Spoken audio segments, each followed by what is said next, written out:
قعلي أنا أبونا أكسنتها يا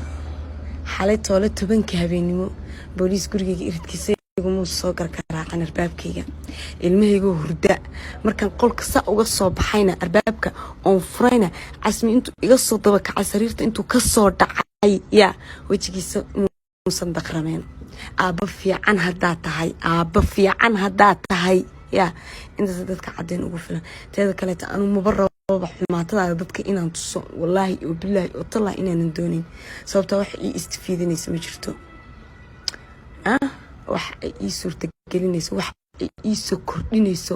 malahan waxaan dada oo dhanna bro ya ani adiga iskaga soo sokayna ilaahow may 30 sano ka soo wareegto ya casmiyo weynaaday waan is arkaynaa on meel baan soo wada fariisanayna ma wada hadlayna wada hawsha siiro iisiad ku aarsan kartaa basida wad garanaysaa waan is garanaysaa laakiin intaad meel soo fariisato anuu miihinin xun wiilkiini baan ahaa iyo qosol wallaahi oo billaahi oo tallaahi saddexda magaco ilaahay baan ku dhaartay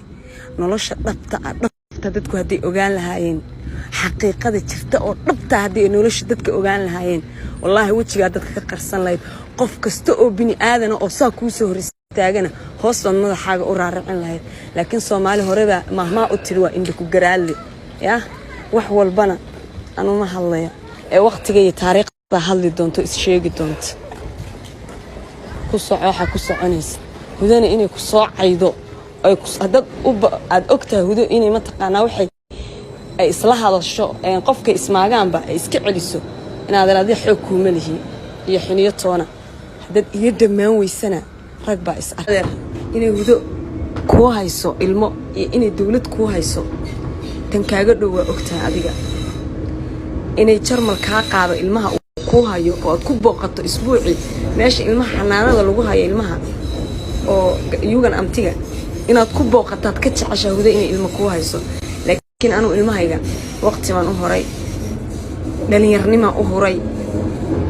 farxadii aan qaadan lahaa aniga dhalinyarnimadeydina ilmahaygan gelinaya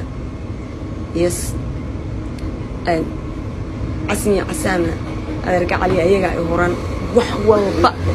iyo dad walba iyo qof walba oo ii dhow ayaga iiga dhow horan ayagana ma taqaana iga mudan wax kasta laakiin adeer taa maleegaysi insha Allah waxaan rajaynayaa inay guntahaaga tagi doonto guntahaaga qosolka afka hore ka saarana ilaahay waxaan rajaynayaa inuu ka bedelo inuu qalbiga ku oo tala qofka kaliya iga adag baatay aan waxba ku sameyn karin intuu ka nool yahay uu joogo maanta kaas uu iga horeeyana wallahi waa kugu dulkaad shayahuda ay dabeecadeyda waa taqaan laakiin cunugayga sharaftiisa ilaashanaya ilmahayga sharaftiisa ilaashanaya iyo karaamadiisa haddaan qof is haysanayno la arki lahaa Sakariya Macalin Cabdi baa la arki lahaa Sakariyo 4 sano ilmihiisa aanan maqashinin aanan tusin baa maanta meel ii soo fariisan lahaa waxaan idhi lahaa